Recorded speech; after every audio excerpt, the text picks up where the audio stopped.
Bueno, voy a dar una charla sobre dolor abdominal recurrente, la experiencia de nuestro hospital, pero no puedo omitir la importancia que han tenido los criterios de Roma y cómo se originaron los criterios de Roma, y también nuestra experiencia en el Hospital de Niños de La Plata. Fíjense, Roma fue la capital del imperio que marcó los rumbos de la cultura occidental moderna. Quiero hacer algunas consideraciones de Roma. Este es el imponente Coliseo y Jesús le dijo a Pedro: Pedro, anda a Roma, Roma es Nueva York. Bueno, esta es la prueba. Lo que habrá sido en su esplendor cuando podía tener un toldo que permitiera atemperar el rigor del sol. En este Coliseo se libraban batallas navales y tenía dos subsuelos. Nosotros en La Plata no hemos podido todavía, 2000 años después, tener un Coliseo como este. Otra de las cosas magníficas de Roma es el Panteón, que fue hecho en el año 1220, ahora vamos a ver. Pero un dato interesante: Gregorio X, perdón, fue el papa que regresó a Roma después de haber estado en una provincia francesa de Aviñón. Miren esto, este es Gregorio X. El papa Gregorio XIII fue el que estableció, como ven acá ustedes casi 200 años después, el calendario gregoriano que nosotros estamos utilizando. Pero sustituyó el calendario juliano que había hecho Julio César 46 años antes de Cristo, con 365 días, 25, quiere decir que cada 4 años había un año bisiesto. Julio César. Sixto V fue elegido papa en el año 1585 tras la muerte de Gregorio XIII, y fue el papa que volvió a convertir Roma en una ciudad tranquila, porque él a todos los ladrones, a todos los asesinos, los eliminó en una semana. Fue así está, porque este papa era un general con ejército. Esto es el magnífico Vaticano, y acá se ve la Basílica de San Pedro con esta impresionante cúpula, pero vamos a hablar de esto. La Basílica de San Pedro cuenta con el mayor espacio interior de las iglesias cristianas. Tiene 193 metros de longitud, 44,5 metros de altura y ocupa prácticamente 2 manzanas y media. La altura le confiere a su cúpula, hace que su figura domine todo el horizonte de Roma. La construcción comenzó en el año 1506, terminó con Julio II y terminó en el año 1625 con Urbano VIII en plena epidemia de Roma. 200 años para hacer la Capilla Sixtina, el Vaticano. En ella trabajaron Donato Bramante, Miguel Ángel Buonarroti y Gian Lorenzo Bernini. Se hizo con la venta de perdones plenarios para entrar directo al cielo. Se llamaban indulgencias. Esto es lo que provocó el cisma con la aparición de Lutero, que le parecía esto un disparate: vender un espacio en el cielo, el perdón de los pecados con plata. Acordada en 1506 para quien quisiera ayudar la construcción de esta magnífica basílica. La práctica de las indulgencias fue controlada por la Congregación de las Indulgencias, creada por Clemente VIII, que, como ya le dije, este gordo fue el que mandó a quemar vivo a Giordano Bruno, un ignorante, pero financieramente un genio. Miren qué interesante. Acá está nuevamente el Panteón de Agripa. Panteón de Agripa, que tiene un diámetro interior de 43,3 metros, fue hecho en el año 125. La Catedral de Florencia fue hecha, tiene un diámetro de 44 y fue hecho en el año 1436. Filippo Brunelleschi, para hacer la Santa María del Fiori, permaneció 8 años en Roma viendo los cimientos del Coliseo que usted vio al principio y el Panteón de Agripa. 8 años viendo cómo habían hecho los romanos para hacer nacer el Coliseo y hacer nacer el Panteón. Y después de estudiar él bien cómo habían hecho nacer estos edificios magníficos, él los hizo renacer en Roma y en Florencia. Por eso se llama el renacimiento de la majestuosidad. Y acá hizo renacer el Panteón en Florencia, la Santa María del Fiori, y acá vemos cómo renace en Roma. Los datos que estoy mostrando son datos tomados de este libro, el Panteón del Vaticano. Pero hay otras cosas en Roma. Roma estableció cómo era la enseñanza primaria y le puso ese nombre, que estaba a cargo de la madre. La enseñanza secundaria, que estaba a cargo del padre. La enseñanza terciaria, a cargo de un artesano. La enseñanza militar, a cargo de un centurión. Y la enseñanza filosófica, a cargo de un esclavo griego. Ellos vieron el futuro. Roma fue la capital del imperio que marcó los rumbos de la cultura occidental moderna, pero también es la capital de los trastornos funcionales de la humanidad. Lo dijo César Ruiz, un gastroenterólogo, neurogastroenterólogo de Caracas, Venezuela. La inspiración para el proceso de los criterios de Roma fue un simposio de síndrome de intestino irritable, en el 12º Congreso que se ocurrió en Lisboa en el año 1984. Intestino irritable.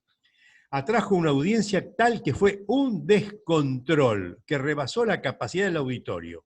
Un miembro del panel, Aldo Torsoli, fue el encargado de organizar el próximo Congreso Internacional en Roma en el año 1988. Nacía un intestino irritable que era un problema de conducta atribuido a una víscera hueca. Gobernaba en ese momento en la Argentina Alfonsín. Sigamos con el dolor. En un café de Portugal, Thompson, Torsoli, que ya lo mencionamos, hicieron guías y pautas del intestino irritable. El grupo de trabajo fue creado para producir estas pautas para el próximo Congreso. Durante 3 años se reunieron Thompson, Drossman, Heaton, Chris, Dotteval, y se presentó en Roma en el año 1988. Desórdenes gastrointestinales funcionales, diagnóstico, patogénesis y tratamiento, un consenso multinacional. 1989, en esa época nos gobernaba Menem. Intestino irritable. El proceso de Roma II incluyó 4 años de deliberaciones por 60 investigadores de 13 países. El resultado fue la segunda edición de Desórdenes gastrointestinales funcionales, diagnóstico, fisiopatología y tratamiento, consenso multinacional, publicado en la revista GATT y en un libro en 1999. Fue fantástico, pero ya para acá estaba interesado en este tema la conducta farmacéutica. Seguía gobernando Menem. El proceso de Roma III incluyó 6 años de deliberaciones por 87 investigadores de 18 países. Se agregaron miembros provenientes de países en desarrollo, China, Brasil, Chile, Venezuela, Hungría, Rumania. El único que salió de su condición de país en desarrollo es China, que hoy es una potencia nuclear, espacial, científica y técnica. Fantástico. Se publicó el libro en el 2006, Roma III, Desórdenes funcionales gastrointestinales. Magnífico. La farmacología y la farmacocinética ya estaba instalado. En ese momento nos gobernaba Kirchner. Bueno, acá está la síntesis de los diagnósticos. Se formaron 6 grupos de desórdenes con 24 diagnósticos posibles.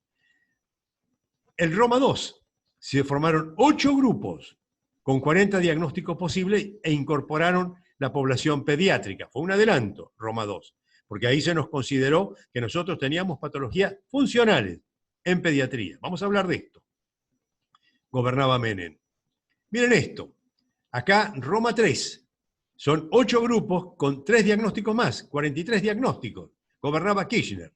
Esto que yo acabo de mostrar, estos 3 criterios, estos 3 listados de diagnósticos, los compiló Alberto Solesi Francis, que trae médico que trabaja en Lima, Perú, que me ha resultado fantástico, y a él agrega que hay un aspecto psicosocial también como determinante de las patologías funcionales del aparato digestivo.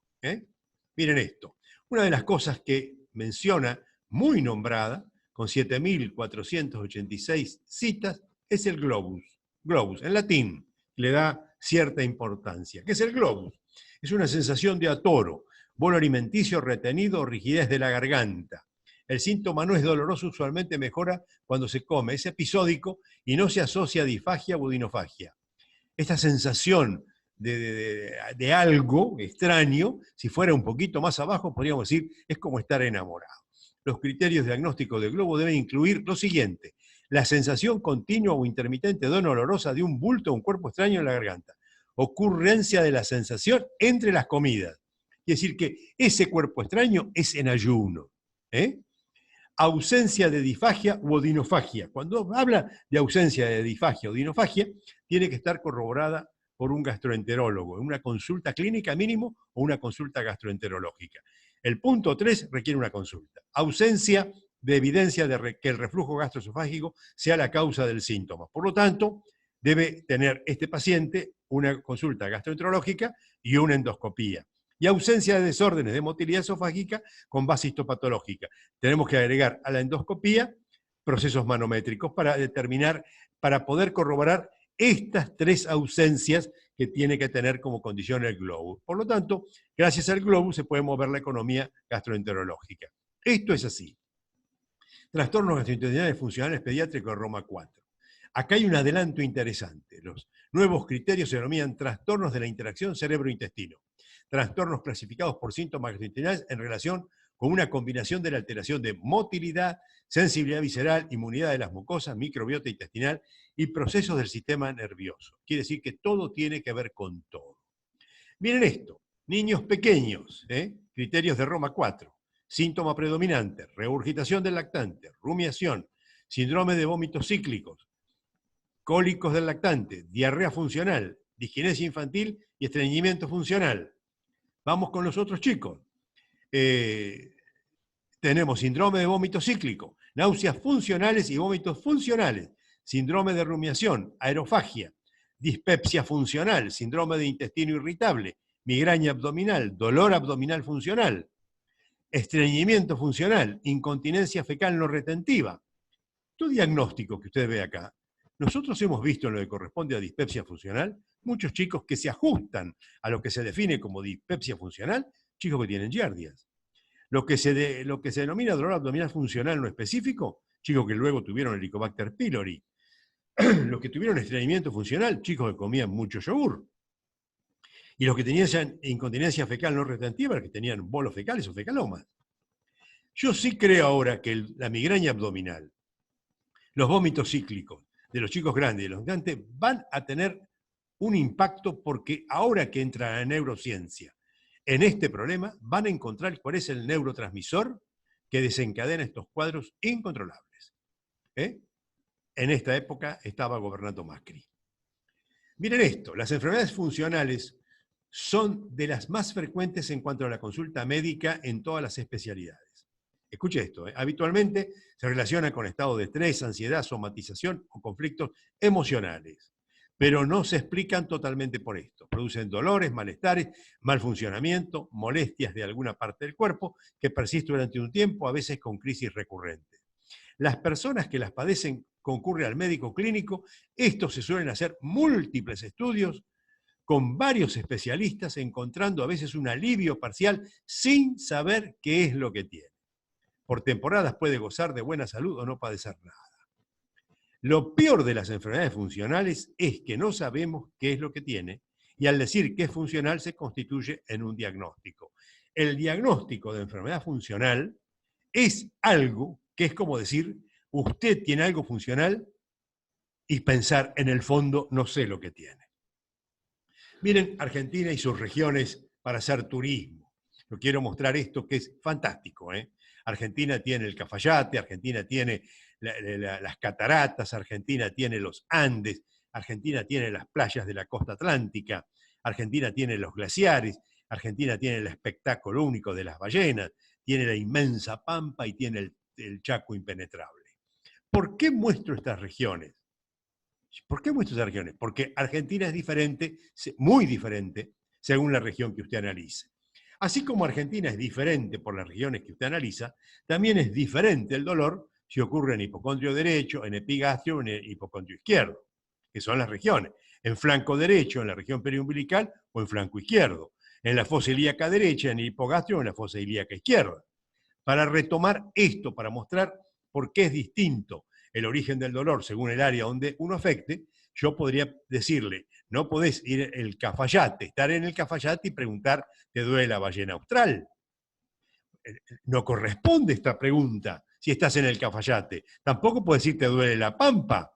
¿O te duelen las cataratas cuando estás viendo los hielos de los glaciares?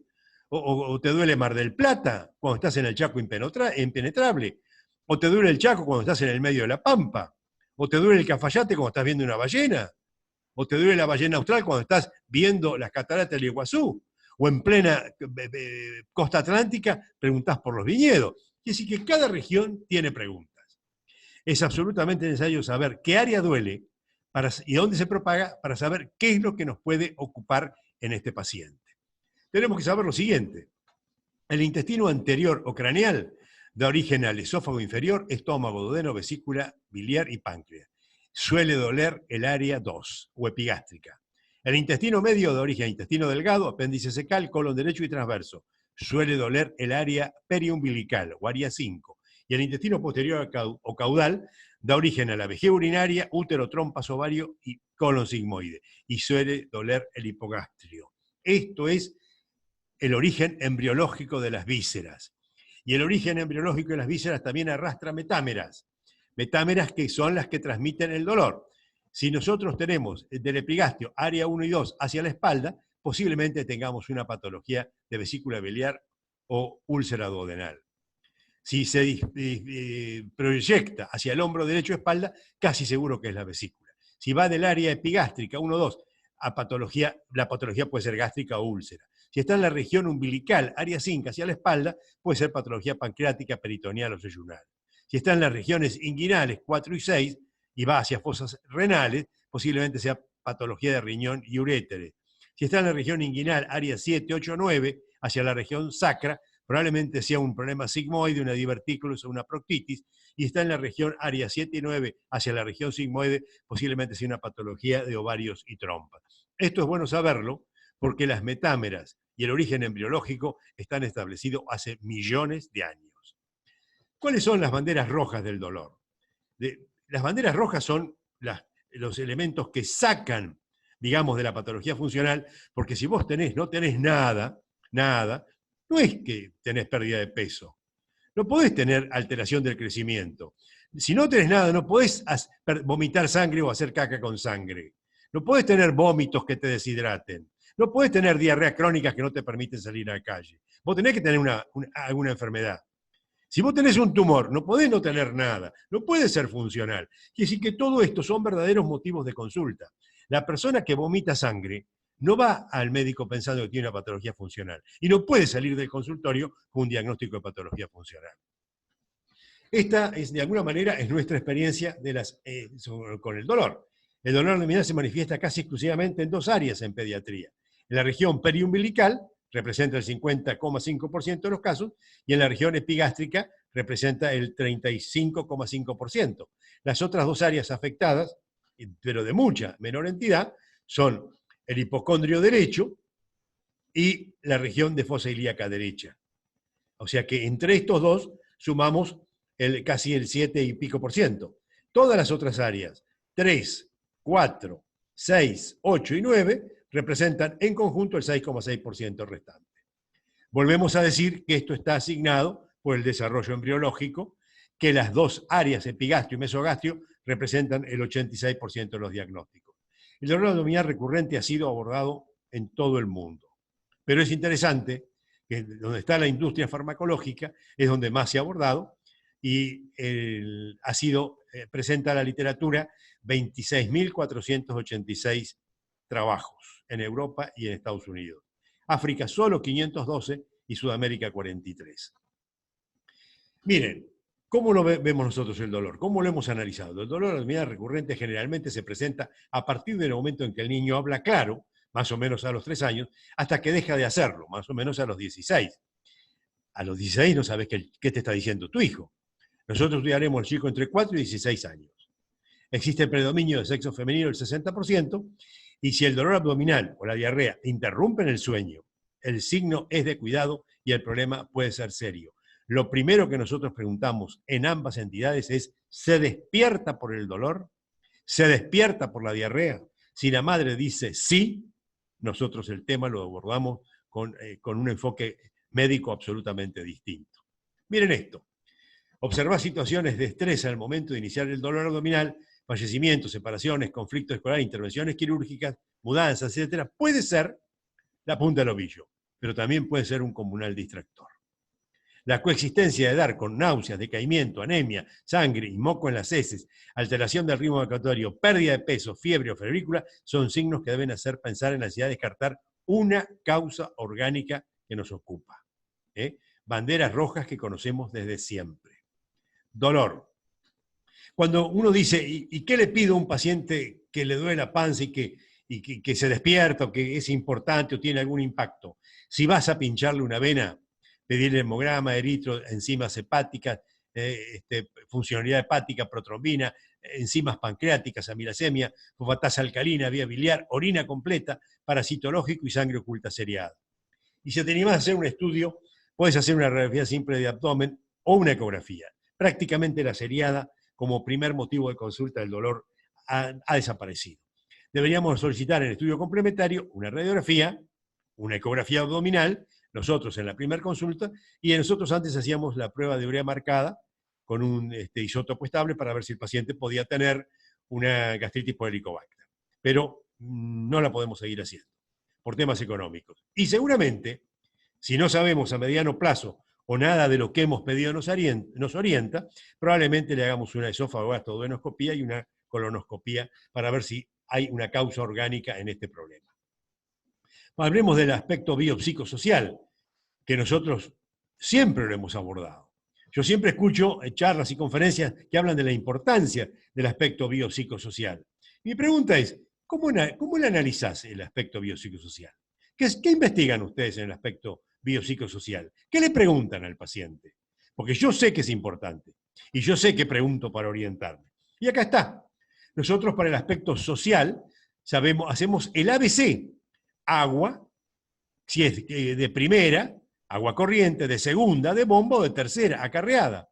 La basura, si la lleva el recolector, si la entierro, a cielo abierto. Fíjense, 1, 2, 3 es primera, segunda y tercera. Si la caca va a las cloacas, va a un pozo letrino, va a cielo abierto. Es el A, B, C, D, domicilio. Si es propietario, inquilino, prestado, vive con los padres o es un ocupa. ¿Ven? Acá está. La escolaridad, grado que cursa el paciente, la familia, la madre, la edad, escolaridad, ocupación. Y nosotros acá contestamos, en el margen de nuestra historia clínica, contestamos, fíjense, estado civil, casada, si hay animales, para las parasitosis, si hábito de pica, cuándo incorporar leche de madre, cuándo incorporar el gluten, qué frecuencia tienen estos alimentos que condicionan la característica de la materia fecal, y después tenemos acá un ejemplo. Si la madre es 30-7-1, tiene edad 30 años, séptimo grado, ama de casa. Si la madre dice, el padre es 33-7-3, tiene 33 años, séptimo grado, es empleado. Porque nosotros tenemos numerado todos los habitantes. ¿Cómo es el estado civil de la madre? Si la madre es 1, está casada. Si la madre es 2, está separada. Pero podemos tener, por ejemplo, la madre casada, separada y juntada. Entonces ponemos madre 132. O casada, viuda, casada, que es madre 141. Entonces nosotros podemos analizar el problema biopsicosocial agregándole un número. Pero además nos adentramos en el dolor. La frecuencia del DAR, si es diario, semanal, mensual, dónde se localiza, cómo es la aparición, a dónde se irradia, si interrumpe la actividad, qué actividad, si hay atenuantes del dolor, como postura, medicamentos, alimentos, qué los desencadenantes, nada, comida, estrés, factores estresantes. Dice, no, ¿hay algún factor estresante? No, nada, doctor. Por ejemplo, separación, sí, me separé hace 2 meses. No, no hay nada, doctor. Cambió de escuela, sí, hace 2 meses está en otra escuela. Entonces, todo esto, que la madre cree que no es nada, nosotros nos preguntamos. La madre dice, separación no, cambio de escuela no, mudanza no, peleas con amigos no, duelos no, nacimiento de hermano, sí, nació hace 4 meses un hermanito. Cuando nace el hermanito, el hermano que le sigue deja de llamarse Carlito para llamarse Acabala Carlito, o Acabala directamente. Entonces, el chiquito puede manifestar dolor para atraer la atención de los padres. Examen físico, percentilo de peso y talla, los órganos que nosotros tocamos, ya dijimos cuáles eran los exámenes mínimos que tiene que pedir el médico, los complementarios que lo puede pedir el médico tratante o eventualmente nosotros en la primera consulta y los estudios especializados. Un dato interesante. ¿Cómo organizamos nosotros la familia por el orden? Al pibe mayor, al primero le ponemos 1, a todos los del medio le ponemos 2 y al último le ponemos 3. Y lo utilizamos, o por lo menos lo utilizaba yo, sistemáticamente, absolutamente todos mis pacientes. Si el chico es hijo único, le poníamos el número 4. Si el chico tiene un hermano, tiene uno primero y uno último, que sí que es hijo 1 e hijo 3, que sí que este es último. Si son 3, coinciden los números con el PIB. El primero, el del medio, el último. Primero, segundo y tercero. Si aparece este chiquito, este pasa a ser 2, ya es del medio, y este 3, pero no es 3, porque hay una diferencia enorme con el hermano que le precede. Entonces nosotros a este le ponemos 34, que es característica de hijo último con hijo único. Y a este le llamamos regalito del cielo. Miren esto, orden del hijo y trastornos funcionales.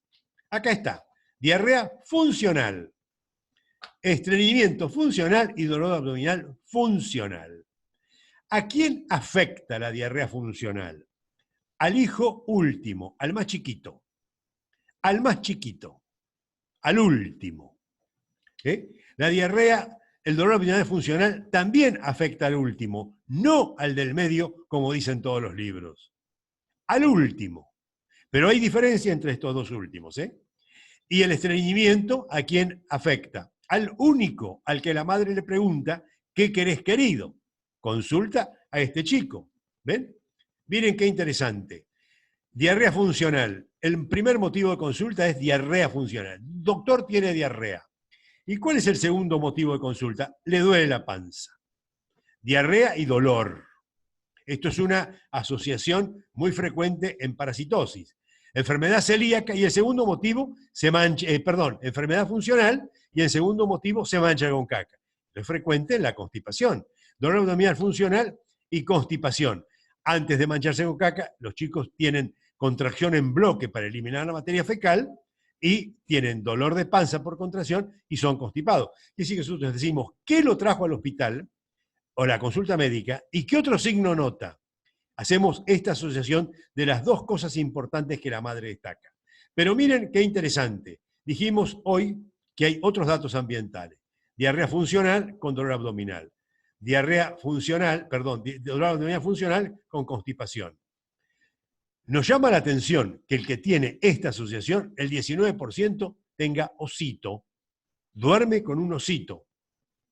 Pero miren la edad, 8 años de promedio. Yogur come, el que más yogur come es el constipado. Y el colecho lo tiene en mayor frecuencia, lo tiene el que tiene diarrea funcional y duele la panza. Y acá hay otro dato, come tierra, papel, se mete cualquier porquería en la boca, el que tiene diarrea funcional, parasitosis, con dolor abdominal recurrente. Esto es el aspecto biopsicosocial que nosotros preguntamos en este chico. Miren esto, el hijo último con dolor tiene 8 años y el hijo último con diarrea funcional tiene 2. Esta es patología de chicos que comen porquerías, parasitado, y esto es patología de un chico constipado, dolor abdominal con constipación. Instrucción de la madre, fue promedio segundo año, y nosotros analizamos cómo es la epidemiología de las madres. La madre tiene, la mayor cantidad de ellas son empleadas, 31% empleadas, con dolor abdominal recurrente, ama de casa casi el 60%, padre violento 18%. El resto de los motivos tenían empleada solo el 17%. Ama de casa eran muchas más, el 72%, y padre violento el 13%. Cuando hicimos el examen multivariado de estas 3 variables, vimos que la diferencia era altamente significativa. Quiere decir que estos factores ambientales, sociales, culturales, tienen algo que ver en el dolor abdominal recurrente. Miren esto, giardia intestinalis, que nosotros tenemos como causa de dolor. Endoscópicamente encontramos un bulbo nodular. En la biopsia se ven las giardias, que son estas hojitas de otoño que usted ve acá. Cuando la ve al microscopio la puede ver perfectamente adherida con los 2 núcleos acá rodeando el moco. Cuando la ve a microscopía electrónica se ve el disco suctorio que va a adherir a las microvellosidades con las vesículas de enquistamiento. Cada vez que la giardia se multiplica, se divide, aumentan el número de vesículas de enquistamiento y cuando llega a un número X de divisiones, las vesículas son tan grandes que la giardia enquista. Y así se ve cuando uno las ve al microscopio. este chico puede tener un parasitológico de materia fecal negativo. O sea que la causa del dolor abdominal recurrente puede ser una giardiasis que no aparece en materia fecal. Ascaris lumbricoides. Este chico tiene un matete de Ascaris. Por supuesto que si tiene este matete de Ascaris, el parasitológico va a ser positivo, porque este matete de Ascaris elimina millones de huevos. Pero por ahí tiene un solo Ascaris en la vía biliar, que es esto que usted ve acá. Y esto acá lo vemos un chico que se accidentó, se mató en una moto haciendo un wheelie y vemos como un Ascaris solo sale de la vía biliar. Este paciente que tiene un solo Ascaris puede tener parasitológico de materia fecal negativo. Dolor abdominal, si uno tiene pérdida de peso, diarrea crónica, anemia y proctorragia, retraso pondoestatural más que pérdida de peso, diarrea crónica, anemia y proctorragia, miren, puede tener estas pequeñas inflamaciones o este cuadro grave. Estamos empezando a ver una cantidad enorme de chicos con enfermedad de Crohn que hace 25 años eran prácticamente imposible encontrar en Argentina. Cuando teníamos 40 colitis ulcerosa no teníamos todavía ninguna enfermedad de Crohn. Esta tiene deposiciones con sangre que interrumpe, si tiene dolor abdominal y deposiciones con sangre que interrumpen el sueño, nosotros pensamos prácticamente que es una colitis ulcerosa. Y acá vemos las lesiones, que si bien se puede ver el patrón vascular, se ven las lesiones ulcerosas con fibrina. Tenemos a veces causas raras de dolor abdominal recurrente. Nosotros tenemos, por ejemplo, lo que se llama una malrotación, 5 o 6 chicos diagnosticados con vómitos difíciles de tratar y dolor abdominal, o páncreas anular. Más raro aún que la malrotación. Estos chicos consultan por dolor abdominal y en ocasiones por vómitos intratables. Acá hay un hecho nuevo en el dolor abdominal recurrente, que ya no es nuevo, que ganaron un premio, sí, un premio Nobel hace relativamente poco, Marshall y Warren, que descubrieron, veían que habían en el fondo de la cripta del estómago bacterias pegadas, pero no la podían desarrollar estas bacterias. Sabían que había, pero no la podían desarrollar. La ponían en la cápsula de Petri para cultivarla y se fueron un día que vino Semana Santa, cuando se disponían a limpiar todo el material, dijeron, bueno, esto lo arreglamos la semana que viene, ya es tarde, bueno, dejala, sí, dejá que queden ahí, y se fueron a pasar Jueves Santo, Viernes Santo, se postergaron, y cuando llegaron el lunes o martes a limpiar todo este material, oh sorpresa, habían desarrollado los gérmenes. A partir de este momento pudieron caracterizarlo y ver cómo era este germen. Este germen vivía en una nube de amoníaco que lo protegía del ácido clorhídrico del estómago y provocaba una inflamación en el estómago. Y nosotros empezamos a decir, si vos no tenés una intolerancia alimentaria, no sos constipado, no estás parasitado, no tenés infección urinaria, no tenés litiasis y además tenés antecedentes de familiares con enfermedad gástrica, dolor en epigastrio, o sensación de estómago, los órganos no se sienten. Ninguna de las personas que está escuchando este video siente el estómago, o siente el riñón izquierdo, o siente la vejiga. Si la siente, está enferma. Si tenés náuseas matinales, si tenés rumiación, cialorrea que te hace tragar saliva y te hace mojar la almohada, y no tenés ganas de desayunar porque estás lleno de saliva en el estómago, con moco, y además el dolor te ha calmado con antiácido o has mejorado con antibiótico, tenés que pensar absolutamente que este paciente puede tener una gastritis por Helicobacter pylori, que es este germen, y el estómago se ve con este aspecto absolutamente nodular. El estómago es muy noble, muy noble. Nació para tolerar comilonas, ayunos, alcoholes picantes, alimentos helados, alimentos calientes. Tolera competencias, despedida de soltero, fines de año, Navidad, casamiento, infidelidades, divorcios, reconciliaciones, tolera yuyo, mano santa, psicoterapia y médico. Pero si te duele, estudialo, porque el estómago es muy noble y no duele nunca. Acá vemos nosotros cómo hemos abordado el hígado y el páncreas. Se llama un duodenoscopio. Nosotros podemos canalizar esto y opacificar la vía biliar y opacificar los conductos pancreáticos. Este es el esfínter de Oddi, pasamos el esfínter de Oddi y canulamos la papila, podemos entrar en la vía biliar, como dije, o en el páncreas. El día que canulé la primer papila, que hay que tener mucha pericia para hacerlo, mucha pericia, Y hay que hacer muchísimas para tener pericia. El día que anulé la primer papila fue el día que voltearon las Torres Gemelas. Como cuando dice, nadie se olvida qué estaba haciendo el día que voltearon las Torres Gemelas. Efectivamente, yo estaba haciendo una vía biliar retrógrada y había que anular una papila. Acá está la papila, acá hay que entrar por acá y ver si nos vamos para el hígado o para el páncreas. Acá se ve cómo se ha canulado y cómo se está opacificando la vía biliar. ¿Ven? Acá está el endoscopio, cómo se puede sacar un cálculo. Acá vemos cómo se puede dilatar un balón para arrastrar lo que puede ser un cálculo. En este caso esto es aire. Y acá a veces vemos que quistes de colédoco en la vía biliar que nos permiten ver estos globos, que son estos globos llamados quistes de colédoco.